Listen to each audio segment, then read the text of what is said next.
जय हिंद, नमस्कार दोस्तों। संविधान और राज्य व्यवस्था की क्लास में आप सभी का स्वागत है। आज हम जिस टॉपिक पे बात करने वाले हैं, वो संविधान सभा, जिसका हमें बहुत बेसब्री से इंतजार था। आज वो टॉपिक हम पढ़ने वाले हैं। यानी इतने संघर्षों के बाद जब हम अंग्रेजों के चंगुल से आज़ाद होते हैं, तो आज़ादी के बाद या जिस चीज़ के लिए हम आज़ाद होना चाहते थे, वो इसीलिए होना चाहते थे कि हम खुद अपना एक संविधान सभा बनाएँ और उस संविधान सभा के माध्यम से अपना संविधान बनाएँ। तो हमें वो आज़ादी अंग्रेजों के द्वारा मिलने वाली थी और उनके द्वारा दी गई आज़ादी के बाद हम अपनी संविधान सभा बनाते हैं और इस संविधान सभा के माध्यम से हम अपना संविधान बनाते हैं। तो इस संविधान सभा के माध्यम से हम क्या-क्या कवर करने वाले हैं, क्या-क्या टॉपिक पढ़ने वाले हैं, उन सारे विषय को हम देखने का प्रयास करते हैं। तो सबसे पहले हम पढ़ेंगे संविधान सभा की ऐतिहासिक पृष्ठभूमि के बारे में जानेंगे।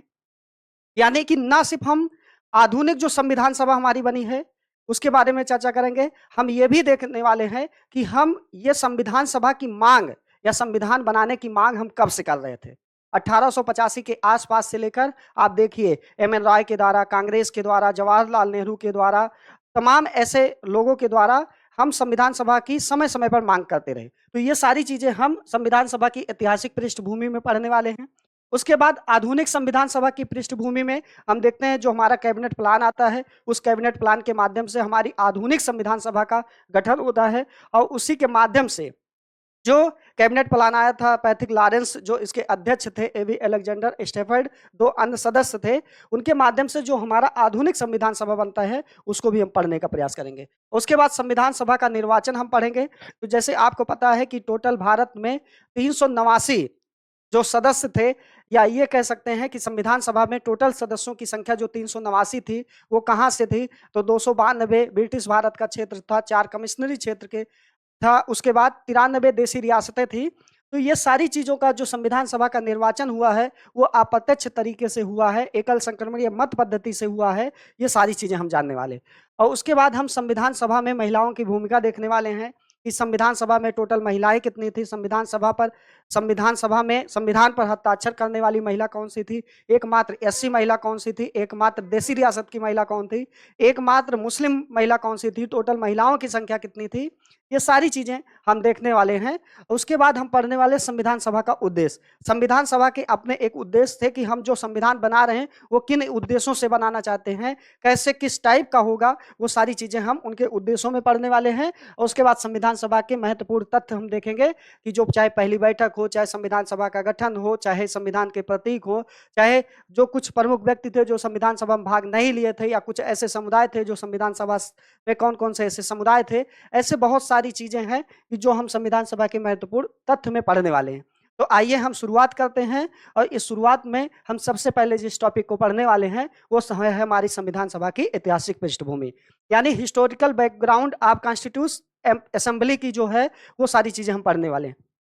तो चलिए हम देखते हैं कि संविधान सभा की ऐतिहासिक पृष्ठभूमि में सबसे पहले 1895 में स्वराज विधेयक आता है, जिसे हम कॉन्स्टिट्यूशन ऑफ इंडिया बिल 1895 के नाम से जानते हैं, जो लोकमान्य बाल गंगाधर तिलक के द्वारा बनाया गया था और ये भारतीयों द्वारा संविधान बनाने का यह प्रारंभिक प्रयास माना जाता है, जो 1895 में स्वराज विधेयक बाल गंगाधर तिलक के द्वारा पेश किया जाता है।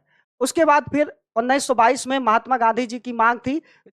मोहनदास करमचंद गांधी जी ने कहा था कि भारत का संविधान भारतीयों के द्वारा ही बनाया जाना चाहिए। इन्होंने 1922 में ऐसी बात कही कि यानी भारत का जो संविधान हो वो भारतीयों के द्वारा ही बनाया जाएगा, तब वो ज़्यादा अच्छे से बन पाएगा।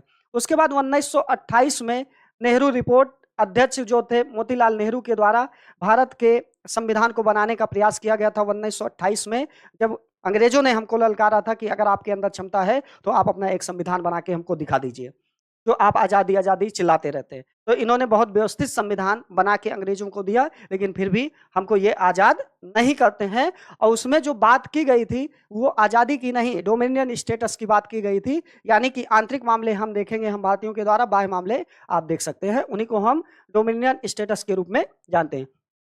उसके बाद 1934 में स्वराज पार्टी के द्वारा संविधान सभा की मांग की गई और उसके बाद स्वराज पार्टी में ही वो पहले व्यक्ति कौन से थे जिनके द्वारा मतलब सबसे पहले संविधान सभा की मांग की गई थी, एम.एन. रॉय के द्वारा।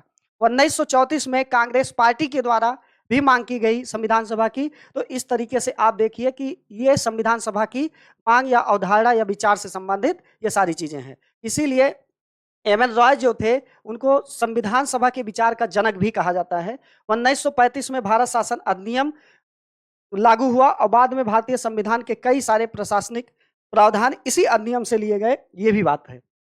1938 में कांग्रेस की मांग के माध्यम से जवाहरलाल नेहरू ने घोषणा की कि हमको भी एक संवैधानिक संविधान सभा चाहिए कि जो वयस्क मताधिकार पर आधारित हो, यानी कि 18 साल के व्यक्ति उसमें मतदान वगैरह कर सकते हैं। तो ये 1938 में नेहरू के द्वारा ऐसी मांग की गई। उसके बाद 1940 में आप जानते हैं कि 1939 में जब द्वितीय विश्व युद्ध समाप्त स्टार्ट होता है, तो उस द्वितीय विश्व युद्ध के स्टार्ट होने के बाद हम भारतीयों के द्वारा भी क्या किया जाता है कि आज़ादी के लिए हम लोग संघर्ष कर रहे थे कि हमको यहाँ से आज़ाद कर दीजिए। तो अंग्रेज ये कहे कि अभी आप हमारे साथ युद्ध में खड़े होकर युद्ध लड़िए, जब हम जीत जाएंगे युद्ध तो हम आपको बाद में क्या कर देंगे, हम आज़ाद कर देंगे। तो अंग्रेजों के द्वारा ये प्रस्ताव रखा गया, लेकिन भारतीयों के द्वारा ये कहा गया कि आपने ऐसा प्रस्ताव कई बार हमको दिया, लेकिन कभी आप आज़ाद नहीं किए हमको, तो हम ये कोई प्रस्ताव आपका मानते नहीं हैं। आप हमको आज़ाद करिए, आज़ाद करने के लिए हमारी एक संविधान सभा बनाइए, तो हम ये मानेंगे कि आपके साथ हम युद्ध लड़ सकते हैं। तो आनंद फानंद में अगस्त प्रस्ताव वो लोग लेके आते हैं। इसमें संविधान सभा के गठन की बात की गई थी, जो अंग्रेजों के द्वारा पहला प्रयास था, लेकिन इसको कांग्रेस और मुस्लिम लीग दोनों के द्वारा अस्वीकार कर दिया जाता है, क्योंकि ये इसमें भी डोमिनियन स्टेटस की बात की गई थी। तो ये कहे कि डोमिनियन स्टेटस वगैरह हमको नहीं चाहिए, हमें पूर्णतः आज़ादी चाहिए आपसे। फिर 42 में क्रिप्स मिशन आता है, स्टेफर्ड क्रिप्स भारत आते, युद्ध के बाद संविधान सभा बनाने का प्रस्ताव दिया इन्होंने, ये भी प्रस्ताव अस्वीकार कर दिया जाता है।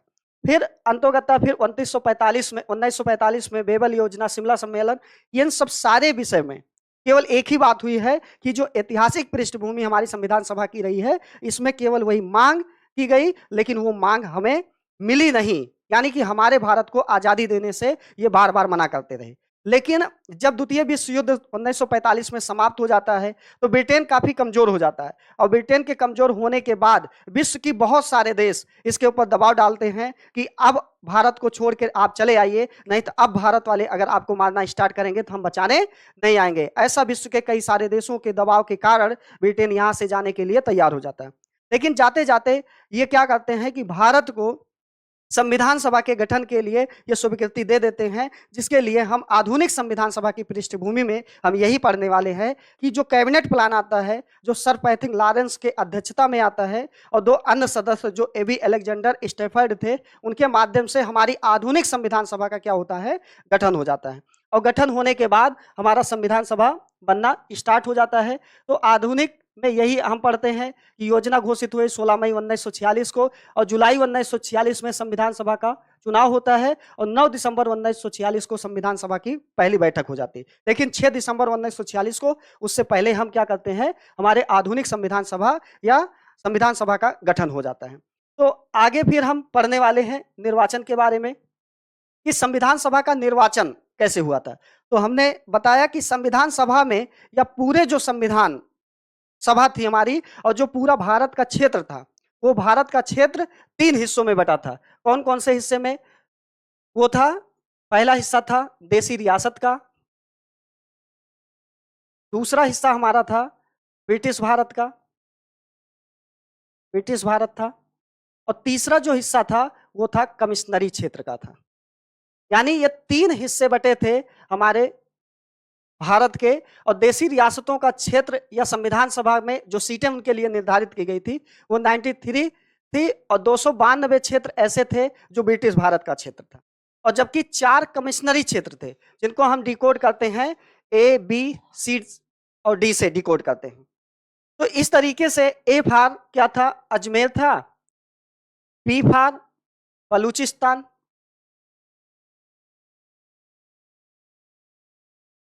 सी फार कुर्ग था, डी फार दिल्ली था।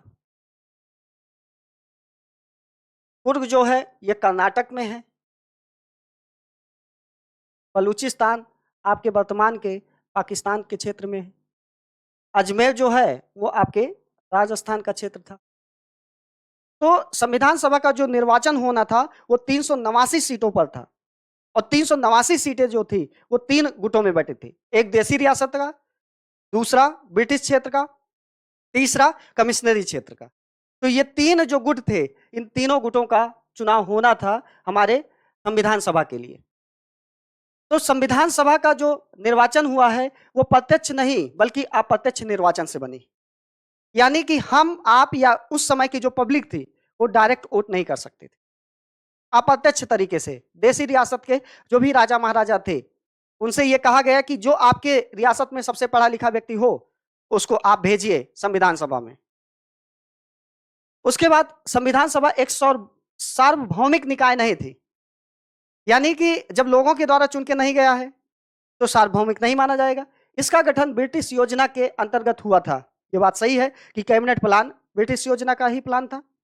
आगे निर्वाचन जुलाई 1946 में हुआ, यानी कैबिनेट प्लान के अंतर्गत जो संविधान सभा का गठन हुआ, और संविधान सभा का जो चुनाव हुआ है या इलेक्शन हुआ है वो जुलाई 1946 में हुआ। निर्वाचन पद्धति एकल संक्रमणीय मत पद्धति के द्वारा या अनुपातिक प्रतिनिधित्व के द्वारा निर्वाचन कराया गया। क्या है एकल संक्रमणीय मत पद्धति? आने वाले समय में जब हम राष्ट्रपति पढ़ाएंगे तो राष्ट्रपति में ये बहुत अच्छे से बताएंगे एकल संक्रमणीय मत पद्धति क्या है।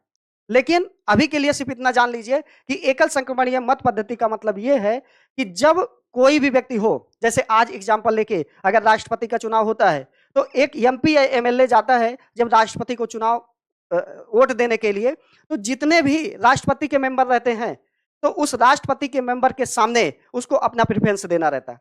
जैसे मान लीजिए कि 4 लोग खड़े होते हैं राष्ट्रपति के चुनाव के लिए, तो कोई एमपी जाएगा तो उन चारों में से किसी का चेहरा उसको सबसे अच्छा या किसी को वो सबसे ज्यादा सपोर्ट कर रहा होगा तो उसके सामने लिख देगा 1 नंबर। जिसको सबसे कम पसंद कर रहा है उसके सामने 4 लिख देगा, और जिसको थोड़ा थोड़ा सा पसंद कर रहा है उसको नंबरिंग में 2-3 में ऐड कर देगा। बाद में जब मतदान होता है, काउंटिंग होने लगती है, तो देखा जाता है कि उसमें सबसे ज्यादा लोग जो हैं वो किसको 1 नंबर दिए हैं। तो अगर वो काउंटिंग होती है और काउंटिंग होने के बाद 50% +1 हो जाता है तो वो भारत का राष्ट्रपति चुन लिया जाता है।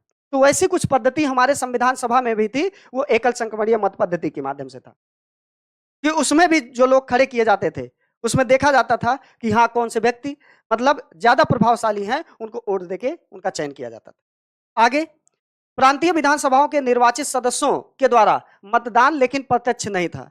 विभाजन के बाद कुल 299 सीटें रह जाती हैं, प्रांत से 229 और रियासतों से 70। इसका क्या मतलब है कि जब आप देखते हैं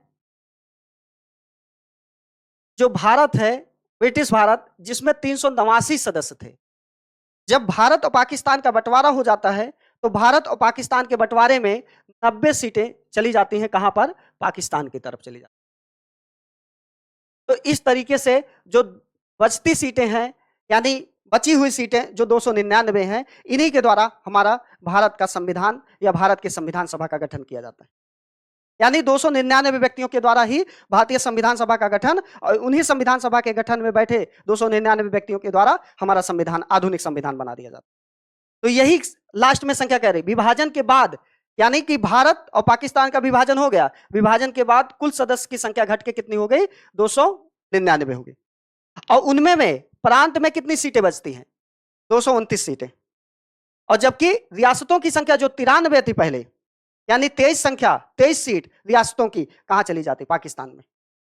तो इस तरीके से 70 रियासतों के व्यक्ति जो थे वो संविधान सभा में चुन के आते हैं। आगे ये था हमारा संविधान सभा का निर्वाचन। अब संविधान सभा में महिलाओं की भूमिका क्या थी? तो जैसे आपको पता है कि संविधान सभा में टोटल महिलाओं की संख्या कितनी थी? वो 15 थी। उनमें से संविधान सभा पर हस्ताक्षर करने वाली महिला 11 थी, कहीं कहीं 8 मिलता है। और अगर आपसे पूछे कि एकमात्र एससी महिला, उन 15 महिलाओं में एकमात्र एससी महिला कौन थी, तो आप बताते हैं बेलायदुन दच्छायरी था। एकमात्र देसी रियासत की महिला कौन थी? एनी मस्कलनी थी। एकमात्र मुस्लिम महिला कौन थी? बेगम एजाज रसूल थी। तो ये कुछ प्रमुख महिलाएं हैं जो आपके परीक्षा में सवाल पूछा गया। और साथ ही साथ टोटल जो महिलाएं थी वो 15 महिलाएं थी, और सबसे ज्यादा महिलाएं कहां से थी? तो उत्तर प्रदेश से थी, 5 महिलाएं थी। तो इस टाइप के बहुत सारे सवाल महिलाओं से संबंधित है, तो वही सारी चीजें हैं। संविधान सभा में 15 महिलाएं थी, प्रमुख महिलाएं सरोजनी नायडू थी। उसके बाद सुचेता कृपलानी, हंसा मेहता, दुर्गाबाई देशमुख, अंबु स्वामीनाथन और दक्षायणी बेलायदुन, यही एकमात्र 80 महिला। उसके बाद बनर्जी बेगम, एजाज रसूल, एकमात्र मुस्लिम महिला। रेणुका राय, कमला चौधरी, लीला राय मालती चौधरी, विजय लक्ष्मी पंडित। ये सब क्या है, कभी कभी ये पूछ लेता है कि निम्नलिखित में से कौन सा एक संविधान सभा की महिला नहीं थी। तो मोटा मोटी आपको याद नहीं करना है, तो एक तरीके बैठ जाइए, याद करना स्टार्ट कर दीजिए। आप 2-4 बार देखेंगे, सुनेंगे, समझेंगे, तो वो चीजें धीरे धीरे आपके दिमाग में फीड हो जाता है। और दिमाग भी आपके 2 तरीके से काम करता है। आपके दिमाग में 2 हिस्सा होता है, एक कॉन्शियस माइंड का, एक सबकॉन्शियस माइंड का। जब कोई चीज कहीं सुने रहते हैं, पढ़े रहते हैं, देखे रहते हैं, जानते रहते हैं, तो जब आपको परीक्षा देना रहता है या परीक्षा हाल में बैठे रहते हैं, तो वो चीज आता है तो आपका सबकॉन्शियस माइंड बोलता है कि हाँ यही सही है। फिर उसमें दिमाग लगाने लगते कि नहीं, ये नहीं सही है, ये सही है। जो पहली बार में मन से आवाज आए, दिल से आवाज आए, तो चीजें वही सही होती। तो इसको 2 बार 3 बार अगर आप देखेंगे, ये नहीं कि एक बार में बैठ के रटना स्टार्ट कर दीजिए। प्रॉपर आप इसका नाम लिख लीजिए, नोट्स बना लीजिए, और सारी चीजें जो विशेष महिलाएं हैं उनको आप सामने लिख लीजिए। कौन सी 80 महिला थी, कौन सी देसी रियासत की महिला थी, टोटल महिलाएं कितनी थी, संविधान सभा पर हस्ताक्षर करने वाली महिला कहां से थी, कितनी थी, यूपी से कितनी महिलाएं थी। ये सारी चीजें आप पढ़ेंगे तो ये सारी चीजें आपको धीरे धीरे क्लियर होना स्टार्ट होगी। यही लिखा है, एनी मस्करनी एकमात्र देसी रियासत की महिला थी। राजकुमारी अमृता कौर भी थी। संविधान सभा पर हस्ताक्षर करने वाली महिलाओं की संख्या कितनी थी, 11 थी, कहीं 8 भी मिलती है, वो विकल्प के हिसाब से आप चयन करिएगा। सर्वाधिक महिलाएं कहां से थी, उत्तर प्रदेश से थी। तो इस टाइप के जो भी सवाल हैं जो संविधान सभा में महिलाओं से बनते हैं, वो सारी चीजें यहां पे कर दी। अब आगे, संविधान सभा का उद्देश्य क्या था। तो किसी उद्देश्य के लिए संविधान सभा बनाई गई थी, और उद्देश्य क्या था, एक बेहतर संविधान बनाना। और उस बेहतर संविधान में क्या क्या चीजें ऐड करनी थी कि हमें भारत के लिए लोकतांत्रिक संविधान बनाना है। लोकतांत्रिक का क्या मतलब है कि जिसमें लोग ही सब कुछ हों। जैसे कि अभी हाल फिलहाल में देखें कि जनता जब सड़कों पर उतर आती है तो सरकार को झुका देती है, जो कि आपने अभी जीता जागता सबूत देखा है। धर्मेंद्र प्रधान के इस्तीफे के लिए जनता अड़ गई तो अंतोगत्ता उनको देना पड़ा। यहां लोगों की पावर है, इसीलिए संविधान की प्रस्तावना में सबसे पहला शब्द लिखा है, हम भारत के लोग। यानी भारत के लोगों से बढ़ के कोई चीज नहीं है, ना संसद, ना लोकसभा, ना प्रधानमंत्री, ना राष्ट्रपति। लोग हैं तो तभी ये सारी चीजें, क्योंकि हम ही अंतोगत्ता उनको चुन के भेजते हैं। ठीक, तो वही कह रहा कि भारत के लिए जो संविधान सभा का उद्देश्य क्या था, एक लोकतांत्रिक संविधान बनाना, यानी जो सबके लिए हो। अगला, स्वतंत्र संप्रभु गणराज्य की स्थापना, यानी एक स्वतंत्र देश की स्थापना करना, एक संप्रभु राष्ट्र की स्थापना करना। संप्रभु का क्या मतलब, जो आंतरिक और बाह्य मामले में स्वतंत्र होकर निर्णय ले सके। ये सारी चीजें हम प्रस्तावना में देखेंगे डिटेल से।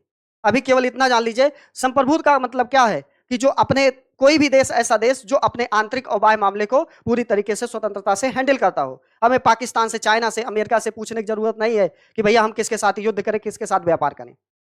या कोई हमारे ऊपर मिसाइल फेंक रहा है तो हम पूछने नहीं जाएंगे कि किसके ऊपर फेंके, किसके ऊपर ना फेंके।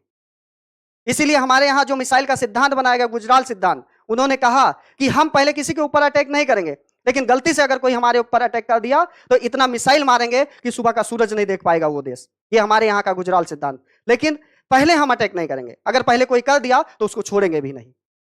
तो ये संप्रभु राष्ट्र, गणराज्य का क्या मतलब, जिस राष्ट्र का मुखिया अप्रत्यक्ष रूप से या प्रत्यक्ष रूप से चयन होके आए उसको हम गणराज्य के रूप में जानते हैं। जैसा कि हमारे भारत के राष्ट्र का मुखिया कैसा है, गणराज्य के रूप में ही चुना जाता है, जो अप्रत्यक्ष तरीके से।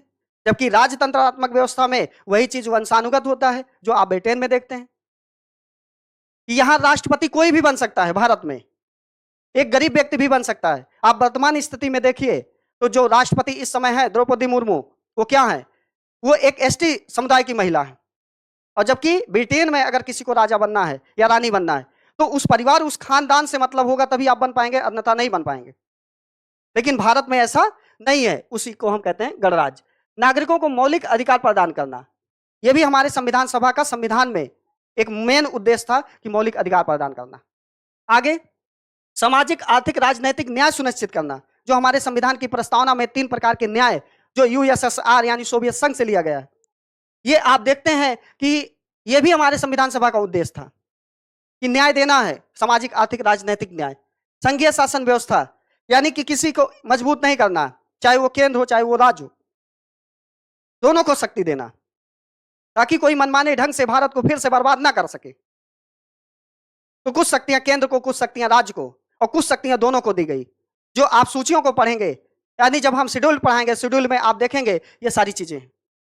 आगे स्वतंत्र न्यायपालिका की स्थापना, यानी संविधान को संरक्षक, गारंटर के रूप में कि कोई भी अगर कितनी भी तानाशाही की सरकार आ जाए, तो अगर सुप्रीम कोर्ट स्वतंत्र तरीके से काम करेगा तो उस संविधान को वो बचा सकता है। वो अलग बात है कि सरकार जब मजबूत हो जाती है तो न्यायपालिका भी उन्हीं के फेवर की बात करने लगती है। लेकिन संविधान में हमें, सुप्रीम कोर्ट में इतनी शक्ति दे दी गई है कि संविधान को कोई बाल बाका नहीं कर सकता।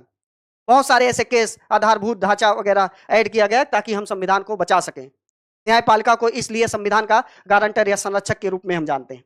आगे कल्याणकारी राज्य की नींव रखना, क्योंकि 200 साल की गुलामी के बाद जब हम किसी तरीके से आजाद होते हैं तो आजादी के बाद सबसे ज्यादा मुद्दा यही होता है कि हम इतनी भारी संख्या को हम कैसे खिलाए पिलाएंगे, और उनमें से देश का बंटवारा, कितने लोग घर से बेघर हो गए। तो बहुत सारी कल्याणकारी योजनाएं देना या कल्याणकारी राज्य की ही स्थापना पर हम उन लोगों को खिला पिला सकते थे। ठीक, आगे राष्ट्रीय एकता और अखंडता को मजबूत करना, यह हमारे संविधान सभा का उद्देश्य था। यानी हम एक में हैं, हिंदू, मुस्लिम, सिख, ईसाई, आपस में सब भाई भाई का नारा, चाहे हम अपने मन से माने और चाहे ना माने। कोई ये नहीं कह सकता कि ये फला जाति का, फला धर्म का, फला लिंग का देश है। ये सभी लोगों का देश है। अगर आप मन से मान के सभी धर्मों का आदर करेंगे तब तो भारत आपके लिए है, लेकिन अगर आप मनमाना करने लगेंगे तो ये देश आपके लिए नहीं है, उठा के फेंक दिया जाएगा, तुरंत आतंकवादी घोषित कर दिया जाएगा। ठीक, तो ये है राष्ट्रीय एकता। अखंडता क्या है? भारत के जमीन का 1 इंच का टुकड़ा कोई भारत से अलग नहीं कर सकता, ना राष्ट्रपति, ना प्रधानमंत्री, कोई भी नहीं कर सकता और ना कोई हमसे छीन सकता। वो चीज है हमारी अखंडता, जो 42वां संविधान संशोधन के द्वारा ऐड की गई। लेकिन देखिए संविधान सभा का उद्देश्य, जो संविधान सभा में बैठे लोग थे उनका दूरदर्शी नजरिया देखिए, वो सारी चीजें यहां पे लिख के चले गए। तो ये सारी चीजें हम पढ़ेंगे आगे। ये है हमारे संविधान सभा का उद्देश्य, किन किन उद्देश्यों पे वो काम कर रहे थे। अब आइए संविधान सभा के महत्वपूर्ण तथ्य। इस तथ्य से बहुत सारे सवाल हमारे परीक्षा में डायरेक्टली पूछ लिए जाते हैं। तो आइए एक एक तथ्य को हम देखने का प्रयास करते हैं, क्या तथ्य है। तो गठन कैबिनेट मिशन योजना का कब होता है? 1946 में। पहली बैठक जो होती है वो कब होती है? 9 दिसंबर को। सीधे सीधे सवाल पूछा गया। अस्थायी अध्यक्ष जो 9 दिसंबर को पहली बैठक होती है, तो उसमें किसको बनाया जाता है? सच्चिदानंद सिन्हा को बनाया जाता है। किस देश के तर्ज पे बनाया जाता है? फ्रांस देश के तर्ज पे।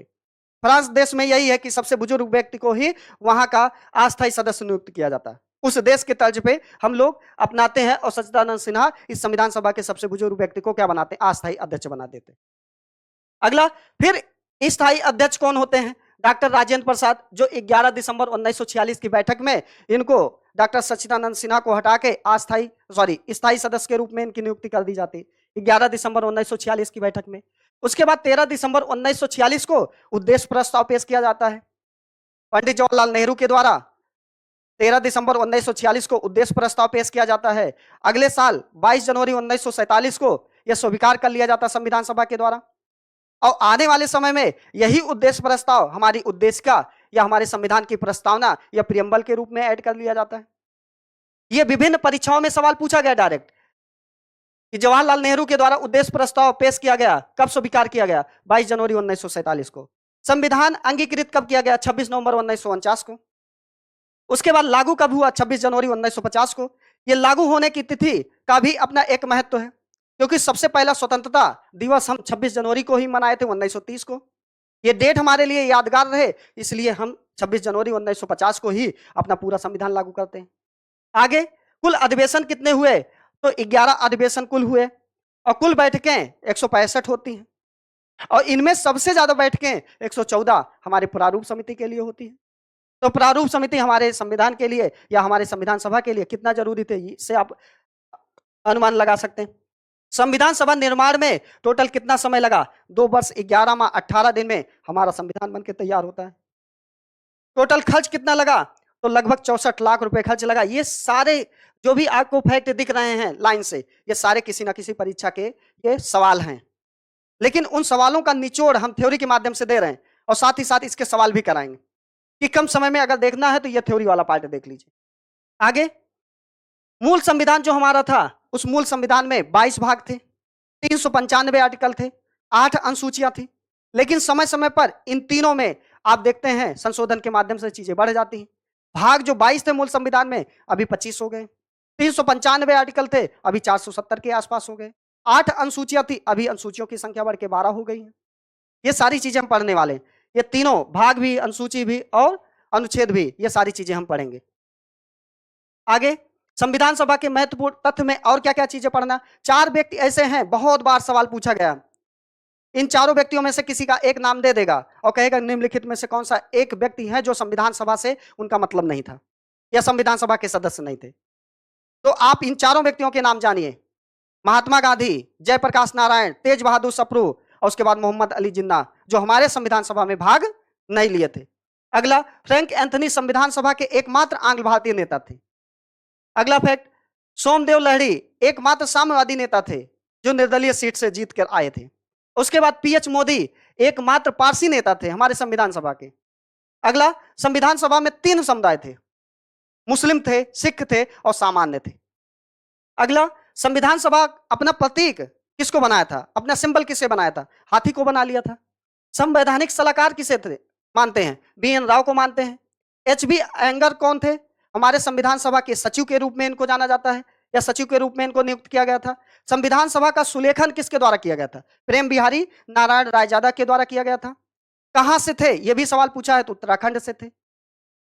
उसके बाद यह भी पूछा जाता मूल संविधान किस भाषा में लिखी गई थी, इंग्लिश में लिखा गया था, जो इन्हीं के द्वारा लिखा गया था। यह भी सवाल पूछा जाता कि प्रस्तावना की सजावट किसने किया था, तो यह भी आप जानिए प्रेम बिहारी नारायण रायजादा के द्वारा किया गया था।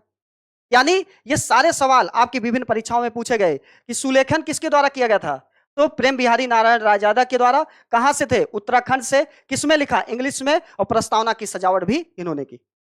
ये सारे सवाल आपके विभिन्न परीक्षाओं से संबंधित है।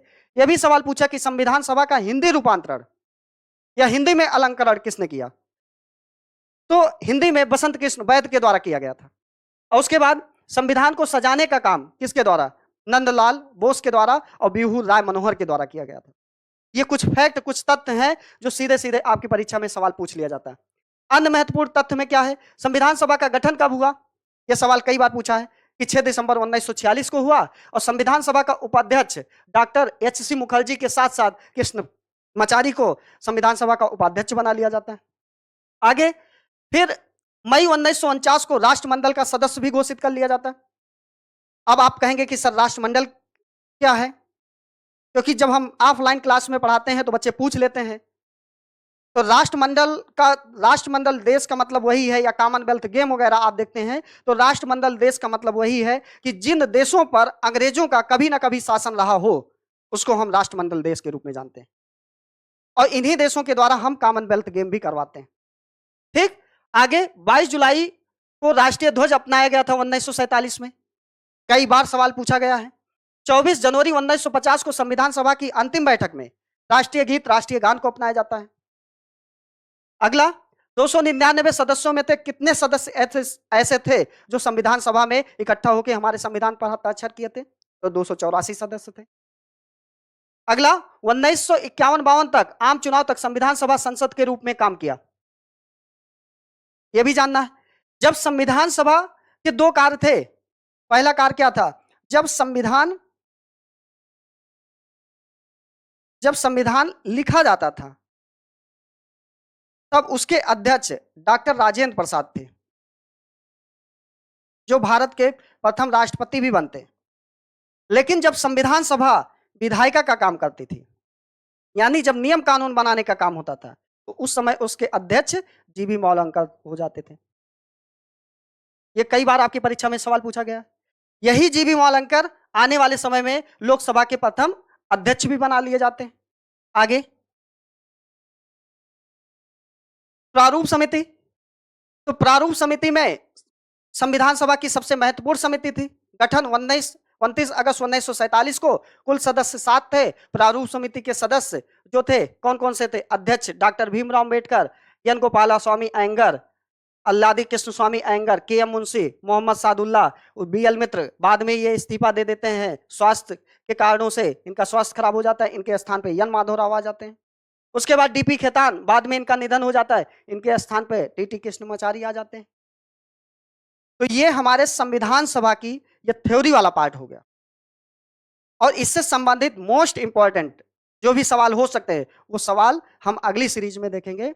तो मिलते हैं अपनी अगली सीरीज में, जो संविधान सभा के महत्वपूर्ण सवालों को लेके होगी। तो तब तक के लिए जय हिंद।